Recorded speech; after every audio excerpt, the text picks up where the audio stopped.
Yes, ഇന്ന് April 23. ചിലപ്പോൾ നിങ്ങൾ വീഡിയോ കാണുമ്പോൾ ഇത് ഏപ്രിൽ 24 ആയേക്കാം. നമ്മുടെ പേട്രിയോട്ട് സിനിമയുടെ ലെജൻഡ്സ് ഹാങ് ഔട്ട് എന്ന് പറയുന്ന ഒരു ഇൻ്റർവ്യൂ ഇപ്പോൾ ഹോട്ട്സ്റ്റാറിൽ അവൈലബിൾ ആയിട്ടുണ്ട്. നമുക്ക് എന്തായാലും നേരത്തെ നമ്മളിതിൻ്റെ ഒരു ടീസറൊക്കെ വന്ന സമയത്ത് അതിനെ റിയാക്ട് ചെയ്തിരുന്നു. അപ്പോൾ ആ റിയാക്ഷൻ വീഡിയോയിൽ നമ്മൾ പറഞ്ഞിട്ടുണ്ടായിരുന്നു ഇതിൻ്റെ ഒരു ഫുൾ ഇൻ്റർവ്യൂ വേർഷൻ നമ്മൾ കാണുന്നതിൻ്റെ ഒരു റിയാക്ഷൻ വീഡിയോ നമുക്ക് പോസ്റ്റ് ചെയ്യാമെന്നുള്ളത്. ഇത് ശരിക്കും പോസ്റ്റ് ചെയ്യാൻ പറ്റുമോ ഇല്ലയോ എന്നുള്ള കാര്യങ്ങളൊന്നും അതിനെപ്പറ്റിയൊന്നും എനിക്ക് അവെയർഡല്ല. ഞാനതുകൊണ്ട് എന്തായാലും ഇത് നമ്മൾ കാണുന്നുണ്ട്. 52 മിനിറ്റോളം ദൈർഘ്യമുള്ള ഒരു വലിയൊരു ഇൻ്റർവ്യൂ ആണ്. അത് മൊത്തം നമുക്ക് പോസ്റ്റ് ചെയ്യാൻ പറ്റത്തില്ല. അതിൻ്റെ അകത്ത് മെയിൻ എന്തെങ്കിലും ഇൻസിഡൻറ്റ് കാര്യങ്ങൾ നമ്മൾ എന്തായാലും ഇതിനകത്ത് പോസ്റ്റ് ചെയ്യുന്നതായിരിക്കും. എന്തായാലും മൊത്തം കാണാൻ പറ്റിയില്ല എന്നും പറഞ്ഞുകൊണ്ട് എന്നോടൊരു വിരോധം തോന്നരുത്. മൊത്തം കാണണമെന്നുണ്ടെങ്കിൽ ഹോട്ട്സ്റ്റാറിൽ പോയി മുഴുവൻ വെർഷനും കാണുക. പറ്റുവാണെന്നുണ്ടെങ്കിൽ അതിൻ്റെ ഒരു ലിങ്ക് ഇടാൻ പറ്റുമെങ്കിൽ ഞാൻ ഡിസ്ക്രിപ്ഷനിൽ ലിങ്കും കൂടി അറ്റാച്ച് ചെയ്തേക്കാം. എൻ്റെ പേര് അഭിജിത്ത് വിശ്വനാഥ്. നമ്മുടെ ചാനൽ ആദ്യമായിട്ടാണ് നിങ്ങൾ കാണുന്നതെങ്കിൽ സബ്സ്ക്രൈബ് ചെയ്യുക, തൊട്ടടുത്തുള്ള ബെല്ലൈക്കൺ കൂടി എനേബിൾ ചെയ്യുക, ലൈക്ക് ചെയ്തതിന് ശേഷം ഹൈ ബട്ടൺ ക്ലിക്ക് ചെയ്യാൻ മറക്കരുത്. വെൽക്കം ടു സിനി പീടിക. ഇപ്പം നമുക്ക് ഒരുപാട് സമയം കളഞ്ഞ് വെറുതെ വേസ്റ്റ് ആക്കേണ്ട, കാരണം ഇപ്പം തന്നെ 8:15 1 മണിക്കൂറോളം വീഡിയോ ഉണ്ട്. അതെല്ലാം കഴിഞ്ഞിട്ട് വേണം എനിക്കിനി പോയി കിടക്കാൻ. നാളെ രാവിലെ ജോലിക്കൊക്കെ പോകണം. അപ്പോൾ അതുകൊണ്ട് കൂടുതൽ സമയം കളയാതെ നമുക്ക് കാണാം, കണ്ട് റിയാക്ട് ചെയ്യാം. Okay, let's react. Prakash Varma, നമ്മൾ തന്നെ പറഞ്ഞായിരുന്നല്ലോ, പ്രകാശ് വർമ്മയ്ക്ക് ഒരു താങ്ക്സ് എന്തായാലും പറയുന്നു. ഇവിടെ സിനിമ റിലീസ് സമയത്ത് എവിടെ ഉണ്ട്? ഞാൻ യുഎസിലാണ്. ഷോയുടെ ആയിട്ട് അമേരിക്ക കാണുന്നില്ല. ഇപ്പൊ പടം അമേരിക്കയിൽ കാണാൻ പറ്റുമെങ്കിൽ കാണാം. പിന്നെന്താ വേൾഡ് വൈഡ് അല്ല റിലീസ്. പക്ഷെ നമ്മുടെ എൻ്റെ സിനിമ ഇവിടെ കാണാൻ സാധിച്ചിരുന്നെങ്കിൽ കൊള്ളായിരുന്നു അല്ലേ? ഒരുമിച്ച് ഉണ്ടായിരുന്ന രസമുണ്ടായിരുന്ന ആളുകൾക്ക് ഒരു രസമായിരുന്നു. സ്ഥലത്തൊക്കെ പോകാൻ നോക്കുവാണ്. പക്ഷെ കുഴപ്പമില്ല, നമുക്ക് വെൽക്കം ചെയ്യാനാണല്ലേ എല്ലാവരും ചേർന്ന്. എന്തൊരഭിനയം. ഇവര് ബെസ്റ്റ് ആക്ടേഴ്സ് ആണെന്നുള്ള കാര്യം നമുക്കറിയാം. എന്നാലും ഭയങ്കര അഭിനയം, ഒന്നും അറിയത്തില്ലാത്ത പോലെ. Well scripted. പല ആംഗിളിൽ ക്യാമറ വെച്ചിട്ട് ഷൂട്ട് ചെയ്യാം. പക്ഷെ ഞാൻ പറഞ്ഞാൽ ഇതൊരു രസമാണ്. അതൊരു സ്ക്രിപ്റ്റഡ് ആണെങ്കിൽ കൂടി ഇത്തരത്തിലുള്ള ഇൻ്റർവ്യൂസൊക്കെ ഈ ഹോളിവുഡിലൊക്കെ നടക്കാറുണ്ട്. പക്ഷെ ഭയങ്കര രസമാണ്. അത് ഈ സ്ക്രിപ്റ്റ് ഡിസ്കഷനൊക്കെ ആയിട്ട് ബന്ധപ്പെട്ട് അവർ ഇതുപോലത്തെ ഒരു സംഭവങ്ങളൊക്കെ ഷൂട്ട് ചെയ്യാറുണ്ട്. പക്ഷെ അത് കുറച്ചും കൂടി ലൈവാണ്. ഇത് ഇനി മുമ്പോട്ട് കാണാം, എന്നാൽ നമുക്ക് മനസ്സിലായി. എന്തായാലും ഇത് പ്രകാശ് വർമ്മയുടെ ഒരു ഐഡിയ തന്നെയാണെന്നുള്ളത് സംശയമില്ല. അല്ല പിന്നെ നമ്മുടെ ഇവിടെ പറ്റുമെന്നാ പറഞ്ഞു. ചുമ്മാ എഡിറ്റായിട്ട് നടന്ന ഒരു ആവശ്യമില്ല. എനിക്കൊന്ന് എൻ്റെ പോലും കാണിച്ചിട്ടില്ലെന്നു കണക്ക് വയ്ക്കും കേട്ടോ. സ്വാഭാവികം.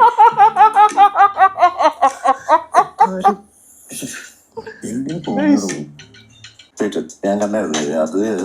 എനിക്ക് ടെക്നിക്കലി ബ്യൂട്ടിഫുൾ. ലാലേട്ടിന് ക്യാമിയോ, ഷോർട്ട് ക്യാമിയോ ആണോ അതില്? ചേട്ടൻ ആരായാലും പറയുന്നത് എൻ്റെ ആണോ പുള്ളിയോ? നിങ്ങളുടെ രണ്ടുപേരുടെ അതൊരു ജിങ്കിൾ പോലെ ഒരു ചെറിയ. ഞാൻ 40 ഫ്രെയിംസിൽ വരുന്ന ഒരു വൈറ്റ് ഷോട്ട് ഉണ്ട്. ചെറിയൊരു ഡൗട്ട് ഉണ്ടായിരുന്നു. അപ്പം മാറിക്കാണ് ചൊറി സ്വഭാവം പോയിട്ടില്ല. തറപ്പിച്ചോ.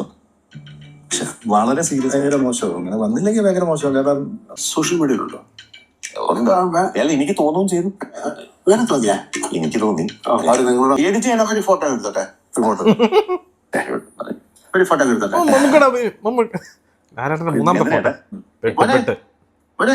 നമ്മുടെ ബോബിന് ഫഹദിനെ ഒന്ന് വിളിക്കാം. ശരി, ഒരു ഫോട്ടോ എടുത്തോട്ടെ. ചുമ്മാ ചിരിച്ചേ.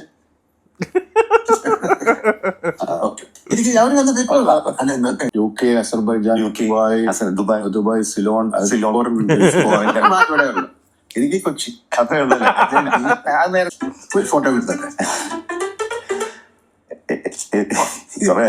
ചുമ്മാ മഹേഷ് പ്രകാശ് പടം കണ്ടു. മഹേഷ് ഞാൻ നമുക്ക് കാണണമല്ലോ. ശേഷം ഞാൻ പടം കണ്ടിട്ടില്ല. എസ്പെഷ്യലി നമ്മുടെ സ്റ്റോറി കണ്ടന്റ്, നമ്മുടെ കോണ്ടന്റ്, നമ്മുടെ ഭയങ്കര പ്യുവർ ആയിട്ടുള്ള നാഷണൽ സിനിമയൊക്കെ ആക്കണ്ടേ. വലിയ സിനിമയല്ലേ, നമുക്ക് അവിടെ നിന്ന് ആരെങ്കിലും ഒക്കെ ഒപ്പണമെന്നൊക്കെ പുള്ളിയുടെ അഭിപ്രായം അവിടുത്തെ ക്യാരക്ടർ ആക്ടേഴ്സിനൊക്കെ പറഞ്ഞു. ഞാൻ പറഞ്ഞു നമ്മൾ ദൂരെ പോണ്ട, ഇവിടെ ഒരാളുണ്ടല്ലോ, അദ്ദേഹത്തിനോട് സംസാരിച്ച് നോക്കാം. ആക്ഷൻ ഫോർ ആക്ഷൻ അല്ല, ഒരു ഒഴിവാക്കാൻ പറ്റാത്ത സ്ഥലത്ത് മാത്രമുള്ള ആക്ഷൻ. ബാക്കിയൊക്കെ ഒരു സ്ലാപ്പിലൊക്കെ തീരും. ഒരു മിലിറ്ററി എയർപോർട്ട് വേണം, നമ്മൾ ഒരു ഒന്നും. ട്രെയിൻ വേണം, കാർ വേണം, ബോട്ട് വേണം, ഫ്ലൈറ്റ് വേണം, അല്ല ഫ്ലൈറ്റ് ഷിപ്പ് വേണം, ഇങ്ങനെ ഒരു തോട്ട് വേണം. ജിപ്പ് വേണം, എല്ലാത്തരം ഉണ്ട്. അതാണ് അപ്പൊ ഇത് കാർ ചേസ് ഒരു ഇനിഷ്യൽ സ്റ്റേജ്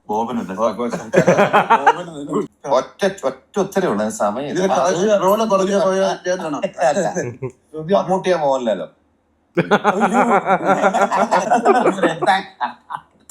സന്തോഷം looking forward all the best congratulations thank you super.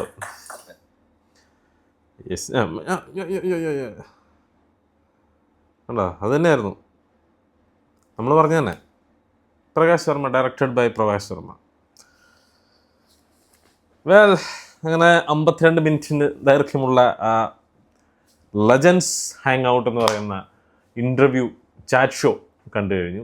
അതിൻ്റെ ഫസ്റ്റ് സംഭവം എന്താ, ഒരു സ്ക്രിപ്റ്റഡ് പോലെ അതിനൊന്ന് പുൾ ഓഫ് ചെയ്യാൻ ഒരു 52 മിനിറ്റ് വരുന്നൊരു കണ്ടന്റ് ആക്കി എടുക്കാൻ വേണ്ടിയുള്ള ഒരു രസകരമായിട്ടുള്ളൊരു സ്ക്രിപ്റ്റും പരിപാടിയൊക്കെ ആക്കിയിട്ട് അതിനെ പുൾ ഓഫ് ചെയ്ത് ആ ഇൻ്റർവ്യൂ സെക്ഷനിലേക്ക് കൊണ്ടിടുന്നു. ബാക്കിയുള്ള ഏതാണ്ട് ഒരു 20-24 മിനിറ്റോളം ഫസ്റ്റത്തെ അതാണ്. അതിന് ശേഷമുള്ള 20-24 മിനിറ്റാണ് മെയിനായിട്ട് നമ്മുടെ ഈ ചാറ്റ് ഷോ നടക്കുന്നത്. ചാറ്റ് ഷോയിൽ ഗംഭീരമായിട്ട് അതിനെ വിഷ്വലി നല്ല രീതിയിൽ ഷൂട്ട് ചെയ്തിട്ടുണ്ട്. കാരണം ആ ക്യാമറാസിൻ്റെ പൊസിഷൻസാണ് ഏറ്റവും രസമുള്ളത്. എനിക്ക് തോന്നുന്നു ഇൻ്റർവ്യൂ സ്ക്രിപ്റ്റഡ് ആകാനുള്ളൊരു ചാൻസ് വളരെ കുറവാണ്. നല്ല രീതിയിൽ മിസ്കമ്മ്യൂണിക്കേഷൻ അത് ഇടയ്ക്ക് നടക്കുന്നുണ്ട്. കാരണം ഓരോ ആൾക്കാർ സംസാരിക്കുന്നുണ്ട്, അപ്പുറത്ത് സംസാരിക്കുന്നുണ്ട്, ഇപ്പുറത്ത് സംസാരിക്കുന്നുണ്ട്. സോ അത് നല്ല രീതിയിൽ ഷൂട്ട് ചെയ്തു, പല ആംഗിളിൽ ക്യാമറകൾ വെച്ച് അത് ലൈവായിട്ട് ഷൂട്ട് ചെയ്യാൻ പറ്റിയതുകൊണ്ടാണെന്ന് തോന്നുന്നു ഒരു സൂപ്പർ ഒരു ഫീല് ആ ഒരു ഇൻ്റർവ്യൂവിൽ നമുക്ക് കാണാൻ പറ്റുന്നുണ്ടായിരുന്നു. വലിയ കട്ടുകളില്ലാതെ നല്ലൊരു ഫ്ലോയിൽ അത് പോകുന്നുണ്ടായിരുന്നു. എനിക്കെന്തായാലും ഇഷ്ടപ്പെട്ടു. സിനിമേനെക്കുറിച്ച് കുറച്ച് ഒക്കെ അറിയാൻ സാധിച്ചിട്ടുണ്ട്. നമ്മൾ നേരത്തെ ട്രെയിലർ കണ്ടിട്ടോ അല്ലെങ്കിൽ നമ്മുടെ ഒരു പ്രതീക്ഷയായിട്ട് നമ്മൾ പറഞ്ഞിട്ടുണ്ടായിരുന്ന ഒരു കാര്യം തന്നെയാണ്. ഇതൊരു ലെജൻസ് അല്ലെങ്കിൽ ഒരു സ്റ്റാർ മെറ്റീരിയൽ ആയിട്ടുള്ളൊരു സിനിമയല്ല, ഇത് ക്യാരക്ടർ ഡ്രിവൺ സിനിമയാണ്. പ്ലോട്ടാണ് ഇതിൻ്റെ ഹീറോ എന്നുള്ളത്. അപ്പോൾ അതുപോലെ തന്നെയാണ് കാര്യങ്ങൾ പൊയ്ക്കൊണ്ടിരിക്കുന്നത്. ആ പ്ലോട്ട്, ആ കഥ, ആ കഥയിൽ വരുന്ന ക്യാരക്ടേഴ്സ് മാത്രമാണ് ഈ പറയുന്ന താരങ്ങൾ മുഴുവൻ. അപ്പോൾ അതിൻ്റെ അപ്പുറത്തേക്കൊരു താരപരിവേഷം നൽകുന്ന ഒരു സെലിബ്രേഷൻ സിനിമയല്ല, ഇതൊരു പക്ക സബ്ജക്റ്റ് കണ്ടൻറ് ഓറിയൻറ്റഡ് സിനിമയാണ്. സോ ലെറ്റ്സ് സി, നമുക്കെന്തായാലും മെയ് 1-ാം തീയതി പടം റിലീസായതിനു ശേഷം, പടം കണ്ടതിന് ശേഷമുള്ള ഒരു അഭിപ്രായം കാര്യങ്ങളൊക്കെ നമ്മൾക്ക് അപ്പോൾ പറയാം. ഇത്രയും കാര്യങ്ങൾ പറയാനുള്ളൂ. ക്ഷമിക്കുക. മൊത്തം കാണണമെന്നുള്ളവർ ജിയോ ഹോട്ട്സ്റ്റാറിൽ പോയി മുഴുവൻ കാണുക. നമ്മുടെ റിയാക്ഷൻ വീഡിയോ ഇഷ്ടപ്പെട്ടു എന്നുണ്ടെങ്കിൽ കമൻറ്റ് ചെയ്യുക, ലൈക്ക് ചെയ്യുക, ഹൈ ബട്ടൺ ക്ലിക്ക് ചെയ്യുക. അടുത്തൊരു വീഡിയോ ആയിട്ട് വരുന്നവരെ പീസ് ഔട്ട്.